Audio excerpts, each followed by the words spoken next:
잠시 한번 기도드리겠습니다.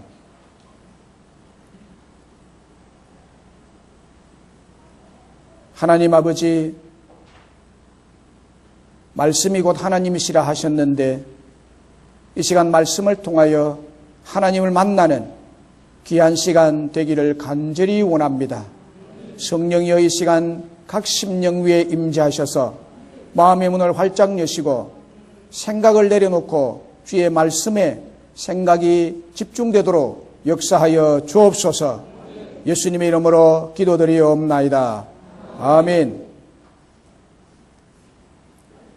어떤 사람이 잠을 자다가 꿈에 천사를 만났습니다. 천사는 그에게 책을 한 권 펴서 보여주었습니다. 그 책에는 하얀 종이 위에 검은 점들이 덤성덤성 찍혀 있었습니다.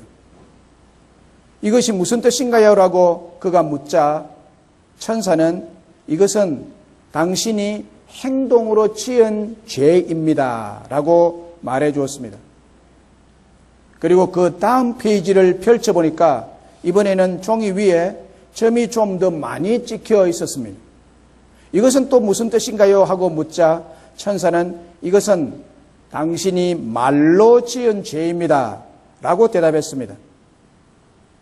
천사가 또 그 다음 페이지를 펼쳐 보이니까 이번에는 종이 위에 점이 엄청나게 많이 찍혀 있었습니다. 이것은 또 무슨 뜻인가요? 하고 묻자 천사는 이것은 당신이 마음으로 지은 죄입니다. 라고 대답해 주었습니다.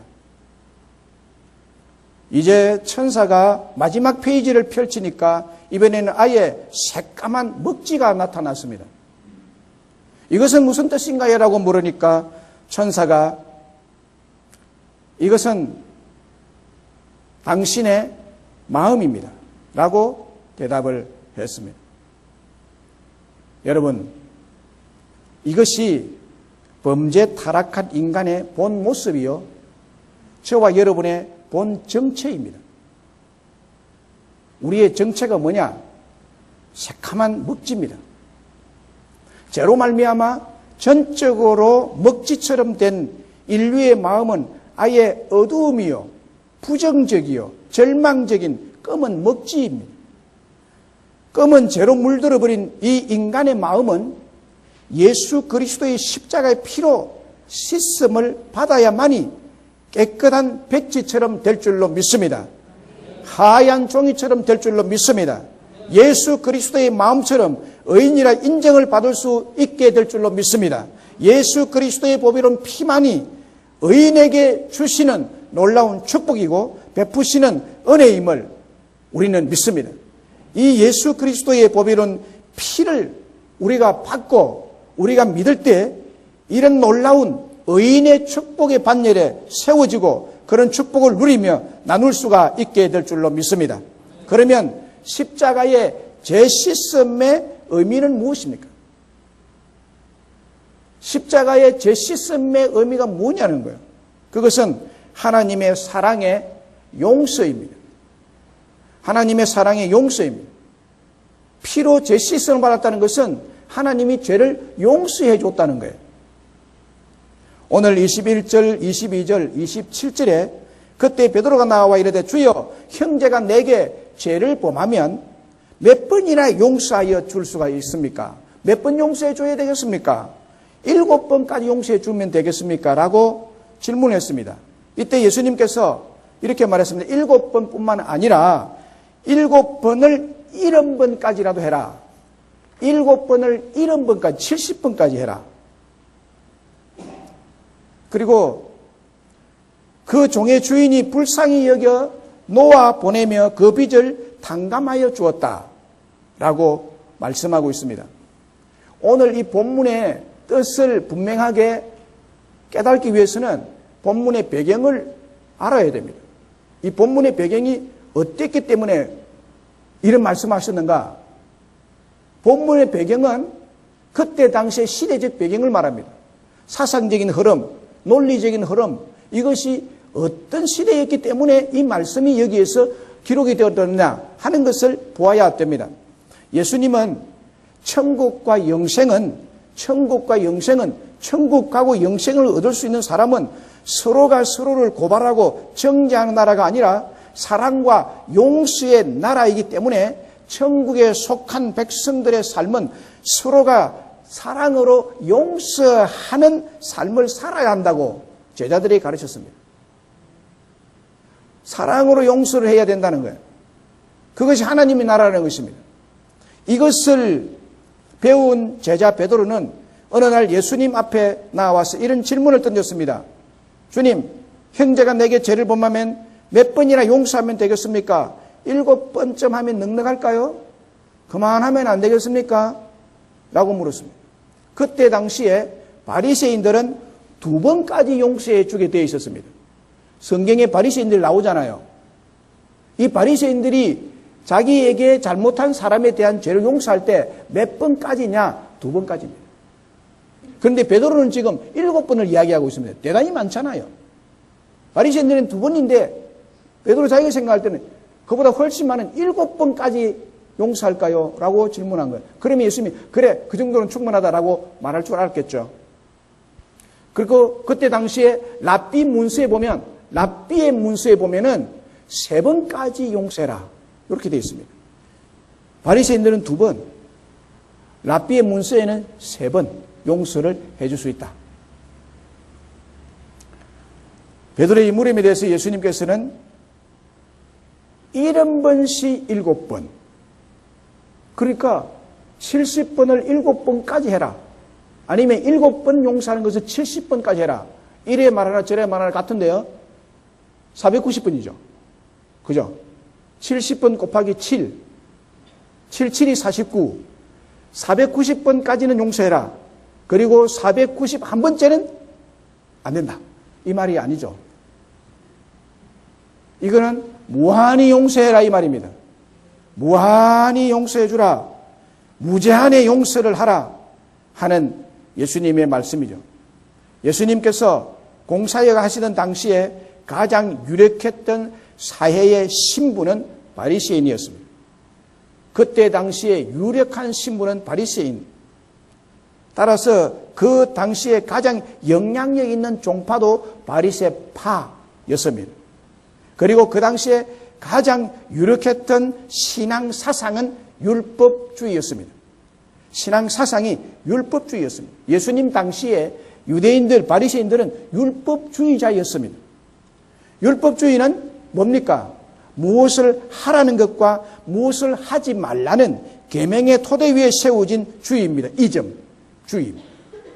오늘 우리 예수님을 믿는 사람들 가운데서도 많은 분들이, 오늘 이 자리에 나온 여러분 중에도 많은 분들이 아직도 하나님이 하라는 것을 하고 하지 말라는 것을 안 하려고 애쓰면서 스스로 잘하는 것과 잘못한 것을 비교하면서 잘하는 것이 잘못한 것보다 많으면 나는 천국 갈 수 있겠다고 안주하고 오해하는 신앙인들이 참으로 많습니다. 그래서 자기는 제법 신앙생활 잘한다고 생각하는, 오해를 하는 사람들이 참 많아요. 그런데 엄격하게 성경적으로 말씀을 드리면 이것은 믿음으로 구원 얻는 진리가 아닙니다. 왜냐하면 율법을 지켜서 하나님의 나라에 갈 수 있는 사람은 우리 가운데 아무도 없기 때문입니다. 그것은 율법 자체가 잘못되었기 때문에 율법을 지키면 구원 못 받는다는 말이 아니라 율법 자체는 완벽합니다. 율법 자체가 잘못되었기 때문이 아니라 문제는 우리 사람이 다 죄성을 가지고 연약하기 때문에 율법을 하나님의 요구대로 완벽하게 다 지킬 수가 없기 때문입니다. 율법에서 이것 하라고 말씀하셨는데도 우리는 이미 그것을 하지 않고 불순종했습니다. 또 하지 말라고 말씀하신 율법을 이미 우리는 다 범했기 때문에 우리들은 하나님의 율법을 파괴한 범법자들입니다. 우리는 다 범법자요. 우리는 하나님 앞에 다 공범자들입니다. 사랑하는 여러분, 천국은 하나님의 법을 완전히 이행한 사람들이 가는 나라가 아닙니다. 아닙니다. 아멘. 천국은 하나님께로부터 용서받은 사람들이 가는 나라입니다. 할렐루야. 용서받은 사람들이 가는 나라지 율법을 완벽하게 지켜서 가는 나라가 아니라니까요. 그래서 네가 예수 믿는 게 왜 그러느냐라고 말하지 마세요. 용서받았기 때문에 가는 거지, 잘하기 때문에, 착하고 선하기 때문에, 의로운 행위를 하기 때문에 크리스찬이 된 것이 아니고 천국 가는 것이 아니다는 거예요. 그런데 아직도 이 진리를 모르고 하나님의 용서하심과 은혜의 그 중요한 의미를 알지 못하는 사람들은 예수를 믿으면서도 율법주의라는 굴레 속에 갇혀있는 사람이 많다는 거예요. 예수님 당시에 이 율법주의가 강조되다 보니까 율법을 지키는 사람들을 지키지 않는 사람들에게 정죄를 가했습니다. 또 지키지 않는 사람들은 지키는 사람들을 향하여 고발하고 비난하고 정죄하는 사회 풍토가 조성되어 가고 있었기 때문에 살벌한 사회 분위기였습니다. 얼마나 살벌했는지 모릅니다. 그러니까 예수님까지 죽이죠. 십자가에다 처형을 하는. 그래서 예수님 당시의 사회는 사랑과 용서를 잃어버린 그런 사회였습니다. 그 당시 바리새파 사람들의 사회 속에서는 2번까지 용서해라. 그러나 그 이상을 용서하는 것은 비겁한 행위다. 라고 낙인을 찍었습니다. 그리고 그 당시에 유명한 랍비의 문서에는 3번까지는 용서해라. 그러나 4번째는 절대로 용서해서는 안 된다라고 되어 있었습니다. 이처럼 고발과 비판과 정죄가 난무하는 그 시대 풍토 속에서 예수님은 천국과 영생은 서로가 서로를 고발하고 정죄하는 나라가 아니라 사랑과 용서의 나라이기 때문에 천국에 속한 백성들의 삶은 서로가 사랑으로 용서하는 삶을 살아야 한다고 제자들에게 가르치신 것입니다. 그래서 베드로가 이 사랑을 배우고 용서를 배운 자이기 때문에 7번을 이야기한 것입니다. 그런데 우리 예수님은 무제한 용서해라. 이것이 하나님 나라의 법입니다. 용서는 무제한으로 해라. 영원히 무한히 용서하란 말입니다. 하나님께서 우리들에게 용서의 은혜를 베푸시는 것은 우리를, 저와 여러분을 몇 번까지 용서해주고 그 다음은 안 된다는 그런 법이 아니라 하나님은 용서의 법은 저와 여러분에게 용서의 법을 적용하는 것은 무한히 용서하시는 그런 법입니다. 할렐루야. 정죄의식에 빠지지 마세요. 하나님은 이미 십자가에서 예수님이 피 흘려 돌아가는 그 순간에 2000년 후에 태어나서 오늘 이 자리에 예배드린 여러분의 얼굴을 다 보신 분이세요. 그렇게 전지하신 분이고 전능하신 분이십니다. 이미 여러분들을 생각하고 예수님을 십자가에 올라가게 하신 것입니다. 할렐루야. 용서하신 것입니다. 여기에 누구도 의롭기 때문에 예배를 드릴 자격이 있기 때문에 나와서 예배 드린 자 한 사람도 없습니다. 하나님은 그렇게 자격자로 부른 것이 아니라 용서하시기 위해서 여러분과 저를 불러주신 줄로 믿습니다. 탕감해 주신 것이죠. 오늘 이 비유를 말씀하셨는데 천국의 비유를 1만 달란트 탕감받은 자, 이 비유를 말씀했는데 이것은 여기 나오는 임금은 곧 하나님이십니다. 그 당시 한 달란트는 6,000일을, 한 달란트, 성경에 보면 5달란트, 3달란트, 1달란트 비유가 나오고요. 또 오늘 본문에 보면 1만 달란트 탕감받은 자의 비유가 나옵니다. 그러면 한 달란트가 얼마냐 하는 거예요. 한 달란트. 한 달란트는 6,000일을 하루도 쉬지 않고 일하고 그리고 한 푼도 쓰지 않고 모아야만 한 달란트가 되는 것입니다. 6,000일은 며칠이냐? 몇 년이냐? 20년입니다. 6,000일은 20년. 20년 동안 하루도 쉬지 않고 일을 다 하고 거기에 대해서 한 푼도 쓰지 않고 몽땅 모은 돈의 액수입니다. 이것이 한 달란트라는 거예요. 그런데 1만 달란트면 이게 엄청난 천문학적인 수입니다. 평생에 이런 액수를 가질 수도 없거니와 이런 액수에 대한 빚을 해결할 수도 없는 것을 말합니다. 그런데 임금님이 이것을 탕감해 줬다는 거예요. 제로로 만들어 줬다는 거예요. 예수님의 파격적인 선언은 그 종의 주인이 불쌍히 여겨 놓아보내며 그 빚을 탕감하여 주었더라. 할렐루야. 몇천억 원을 제로로 만들어 주었습니다. 그렇습니다. 1만 달란트는 우리의 능력으로, 우리의 자력으로, 우리의 실력으로, 우리의 공로로, 우리의 선으로, 우리의 기도의 열심으로 갚아지는 것이 아닙니다. 우리 힘으로는 평생 갚아도 불가능합니다. 이 1만 달란트 빚, 1만 달란트 죄를 무슨 재주로 다 갚겠습니까? 하나님이 우리 힘으로 되지 않는 것을 아시고 저와 여러분에게 그저 공짜로 용서해 주신 줄로 믿습니다. 탕감해 주신 것입니다. 이것을 우리가 뭐라고 그러는가 하면 은혜라 그래요. 은혜라 그러면. 웬 사랑입니까? 웬 은혜입니까? 라고 고백하는 거죠.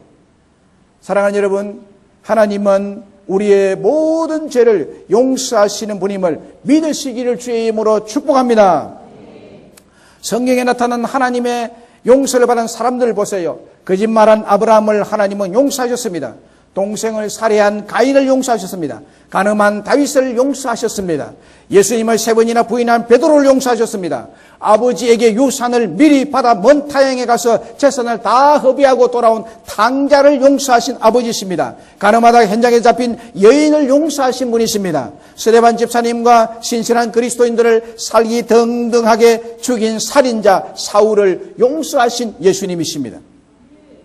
사랑하는 여러분, 이 시간에 우리의 눈을 들어서 십자가 위에서 죄의 빚을 탕감해 주시기 위해 피를 방울방울 흘리시는 주님의 용서의 십자가를 바라보시기를 바랍니다. 우리의 허물 때문에, 우리의 죄 때문에, 우리의 간음 때문에, 우리의 도둑질 때문에, 우리의 이간 때문에, 우리의 독설 때문에, 우리의 거짓 때문에, 우리의 죄의 빚을 갚기 위해서 골고다의 언덕에서 동맥이 터지고 정맥이 터져서 흘러나오는 생명의 핏방울을 방울방울 떨구면서 캄캄한 흑암이 뒤덮인 하늘을 향하여 우리 주님은 이렇게 외쳤습니다. 다 이루었다. 이 다 이루었다는 뜻이 뭔가 하면 내가 구원을 다 이루었다, 구원을 완성했다는 뜻도 있지만은 그 뜻보다도 원문의 뜻은요, 원문의 뜻은 빚을 다 이제 갚았다라는 선언이에요. 빚을 다 갚았다. 예수님이 십자가에서 7마디를 하셨는데, 7마디를 하셨는데, 그 중에 내가 다 이루었다는 헬라어로 예수님이 말을 하셨죠. 내가 다 이루었다 할 때, 이제 빚을 다 갚았다는 거예요. 할렐루야.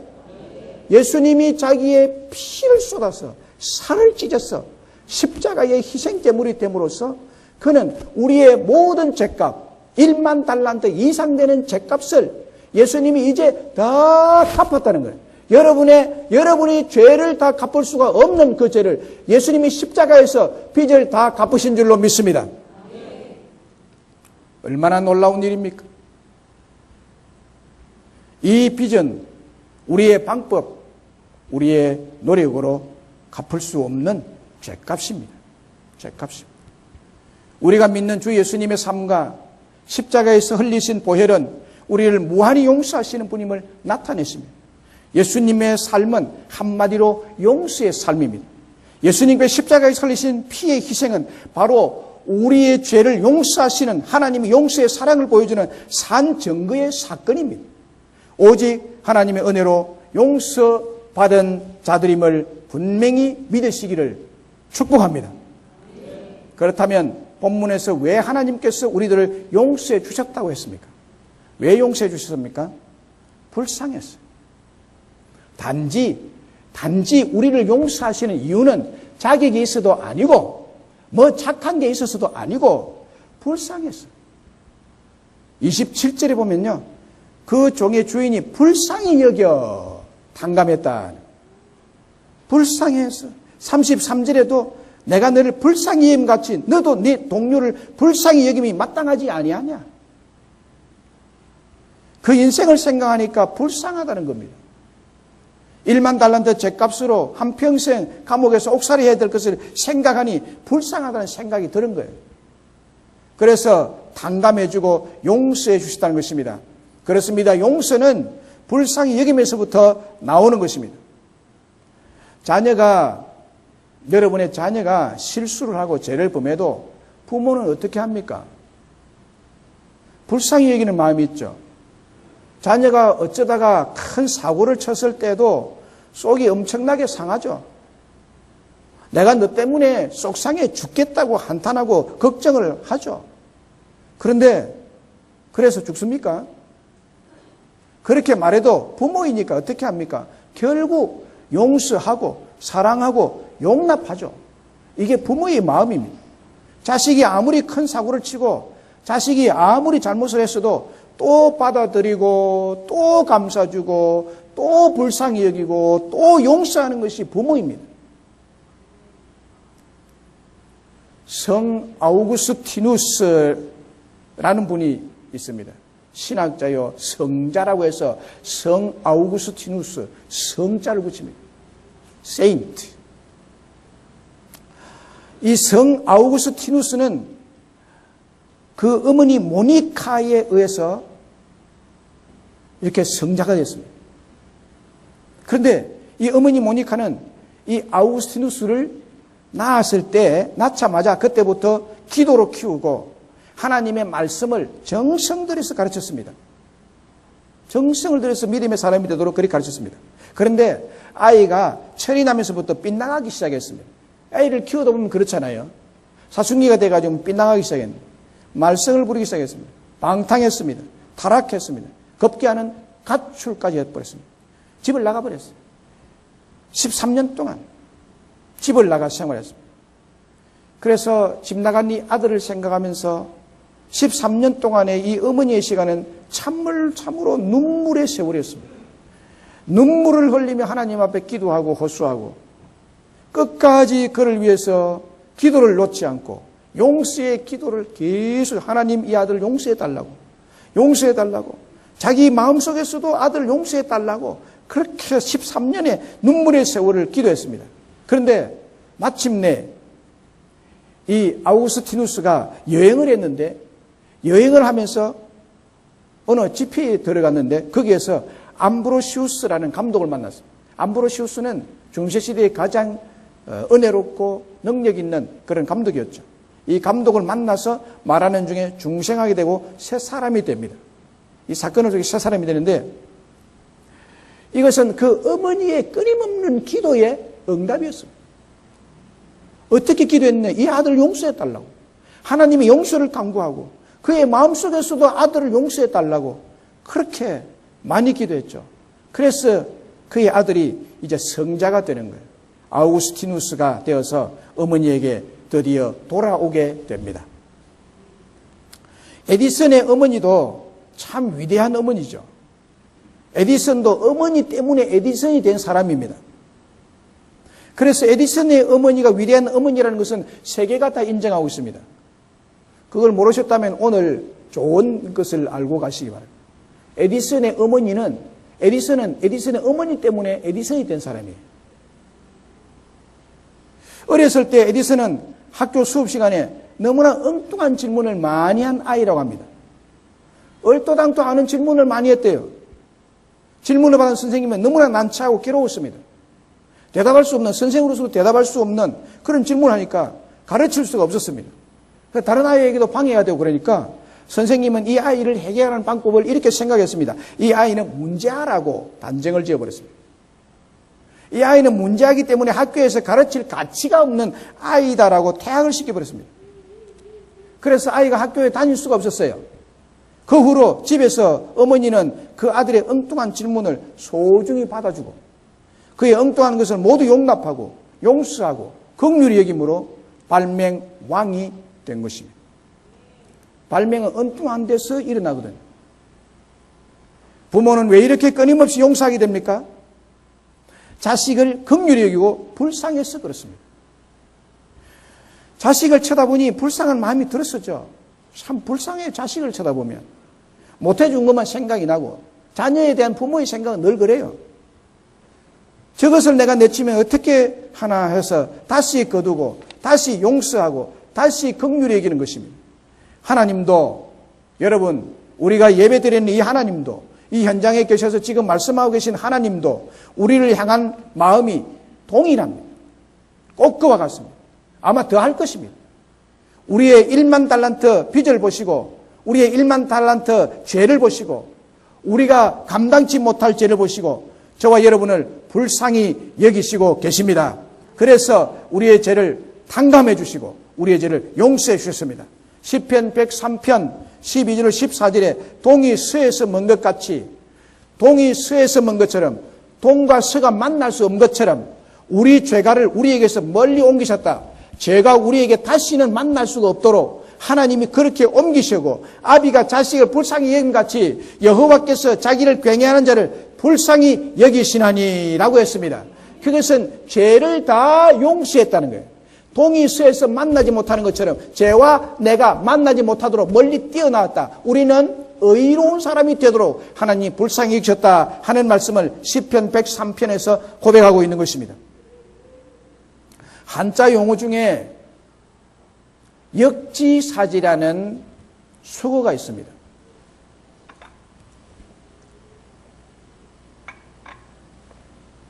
무슨 뜻인지 아시죠?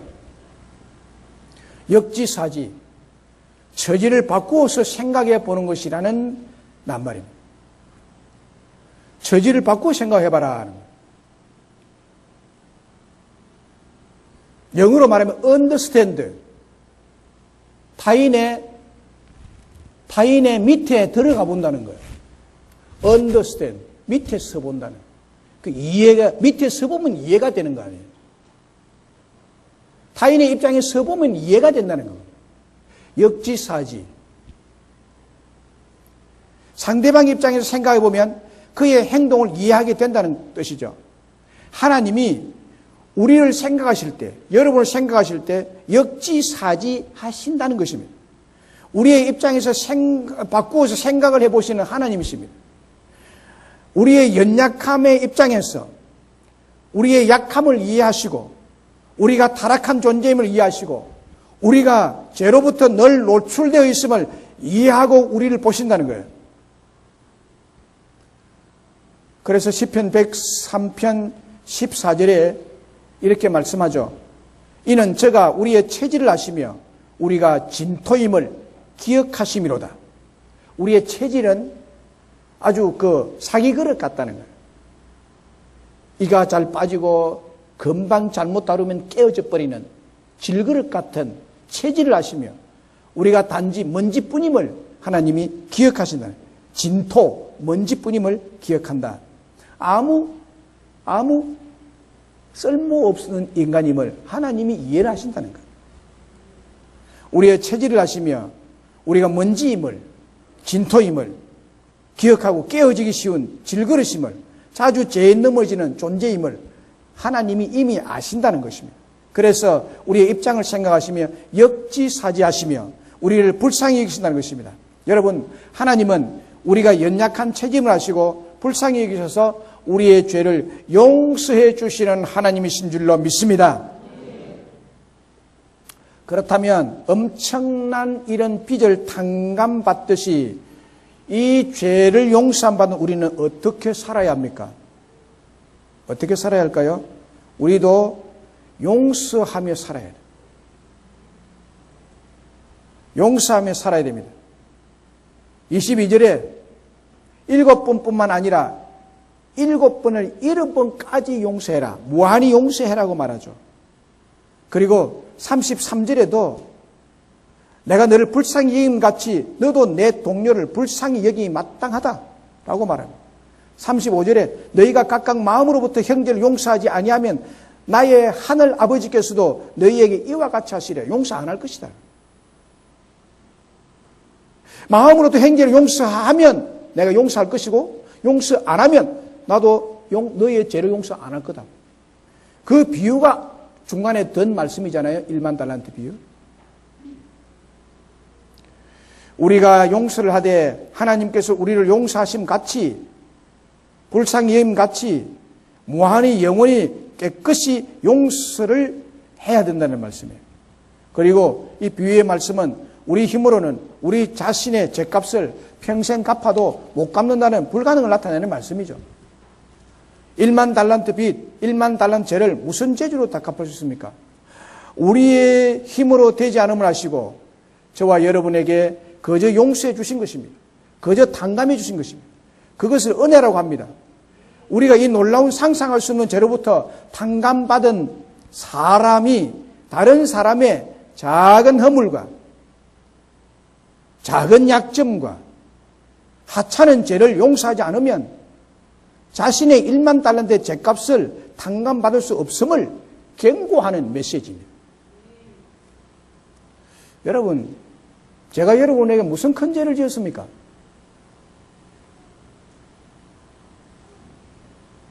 여러분의 옆에 사람이 무슨 큰 죄를 지었습니까? 우리 교회가 여러분들의 뭔 잘못을 크게 했습니까? 이런 얘기입니다.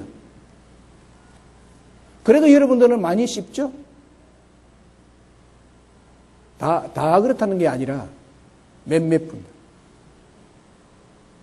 그렇다면 내가 너의 1만 가지 죄를 탕감 안 하리라.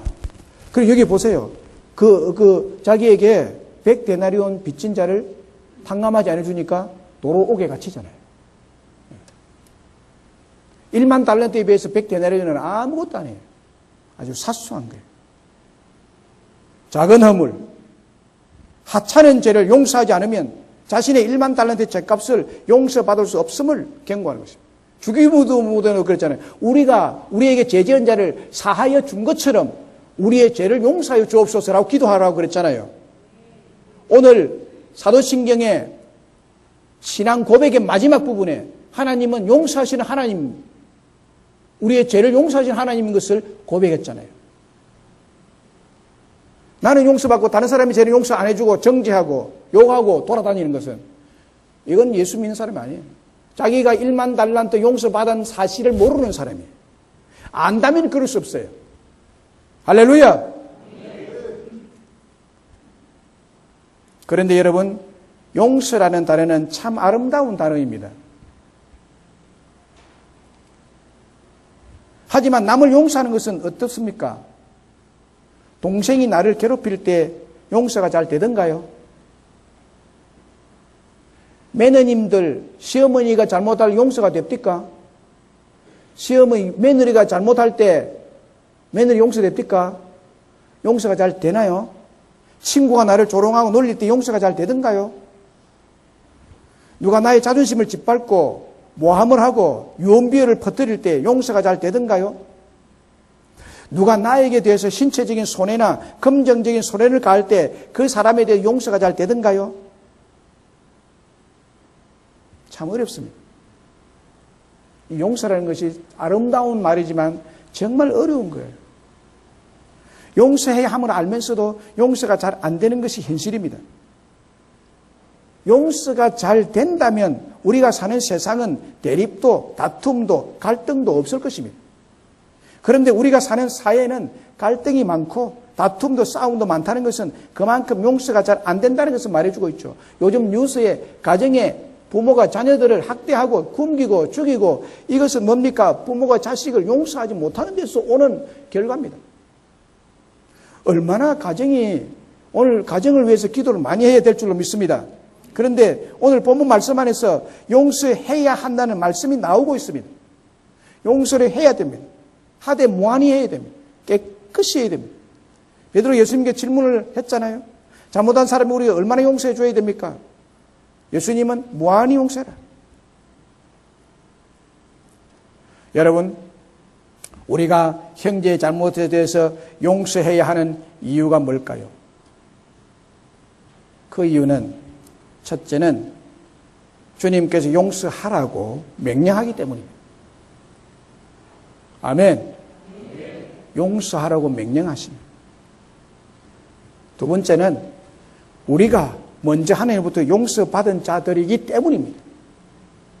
용서받은 자들이기 때문에 탕감의 은혜를 받은 자이기 때문에 용서해야 됩니다. 그 다음에 세 번째는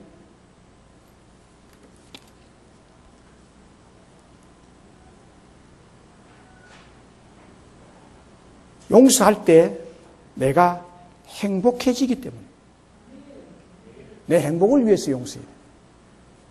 내가 용서 못하고 미워하고 부정적인 감정을 타인에게 대해서 가지고 있다면 그 스스로가 불행한 것입니다. 요셉이라는 사람은 자기의 형님들을 다 용서했죠. 요셉의 인생은 참 파란만장한 삶을 산 사람입니다. 형들로부터 배신을 당해서 애굽의 노예로 팔리게 됐죠. 오랜 노래 생활하고 극적으로 애굽의 총리가 됩니다. 당시 애굽의 총리는 모든 권한, 살인할 수 있는, 사형을 취할 수 있는 그 권한까지 다 가지고 있는 자입니다.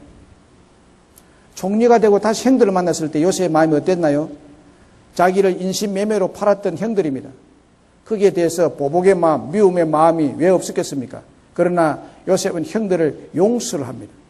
창세기 45장 5절에 당신들이 날 이곳으로 팔았으므로 근심하지 마소서, 한탄하지 마소서. 하나님이 생명을 구원하시려고 나를 당신들 앞에 보낸 것뿐입니다. 용서한 거죠. 왜 이렇게 용서했느냐? 요셉은 용서가 뭔지를 안 사람이에요. 터득한 사람이에요. 용서하는 것이 자기의 인생에 플러스가 되고 도움이 되고 건강에 도움이 되고 자신도 행복해진다는 것을 알았던 것입니다. 그래서 그는 용서를 선포한 것입니다. 죄송한 말씀입니다만은 질병에서 헤어나지 못하는 사람은 용서를 못하기 때문이 아닌가라도 생각할 줄 알아야 됩니다. 현대 미국의 성공학자라고 불렸던 앤드루 카네기는 이렇게 말했습니다. 우리 자신의 건강과 행복을 위해 원수를 용서하고 잊어버리자. 그것이 현명한 길이다라고 했습니다. 남을 용서하고 잊어버릴 때 건강과 행복이 찾아온다는 뜻이죠. 카네기는 그래서 건강한 삶을 살다 간 사람입니다.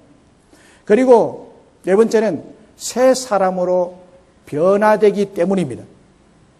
새 사람으로 바뀝니다. 용서받은 자가 새 사람으로 바뀌게 돼요. 영국의 웰링턴 제독의 병사 가운데, 부하 가운데 아주 불량한 사람이 한 사람이 있었습니다. 그래서 고민하다가 조금 더 희망이 보이지 않자 웰링턴 제독이 그를 불러놓고 이렇게 말했습니다. 나는 너를 교육하려고 무척 애를 썼다. 그러나 너는 내 교육을 받지 않았다. 내가 너를 징계하기까지 했지만 네 삶에는 달라진 게 아무것도 없다. 아무런 반성도 없는 것을 보니 너는 희망이 없다. 그래서 나는 너를 총살하기로 최종 결단을 내렸다라고 선포를 하고 병사들 앞에 세웠습니다. 뽐때를 보여줍니다. 이때 총살당할 위기에 놓인 이 병사의 친구가 갑자기 뛰어나와서 이렇게 말했습니다. 제독님, 잠시만요. 제독님께서 저 병사한테 한 가지 하지 않은 것이 있습니다. 제독님께서 저 친구를 용서해 본 적이 없으십니다. 용서해 주시죠. 라고 조언을 했습니다. 이 말에 웰링턴 제독의 마음이 바뀌게 되고 큰 감동을 받았습니다. 그래서 총살을 집행하려던 그 병사를 용서하기로 마음먹었습니다. 그래, 내가 너를 용서하마. 아무런 조건 없이 너를 용서하마라고 해서 용서해 줬습니다. 제독의 용서를 받아서 살아나게 된 이 병사는 그 순간에 완전히 다른 사람이 되는 심령의 큰 변화를 받게 됐고 그 이후에 이 제독에게 정말 죽도록 충성한 충직한 병사가 되었다는 일화가 남아 있습니다.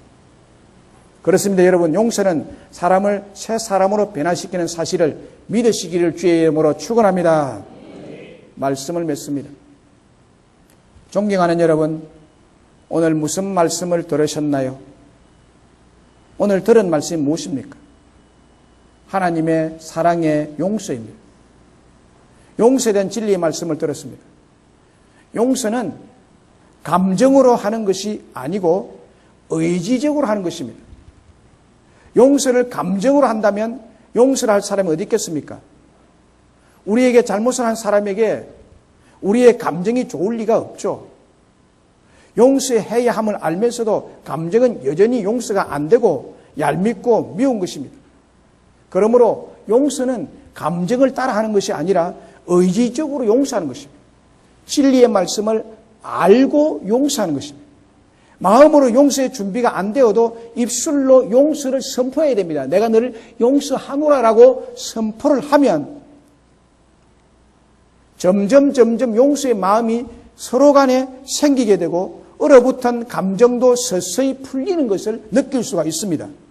용서란 단어는 아름답지만 실천하기가 힘드는 것이라고 했습니다. 그럼에도 불구하고 왜 용서해야 합니까?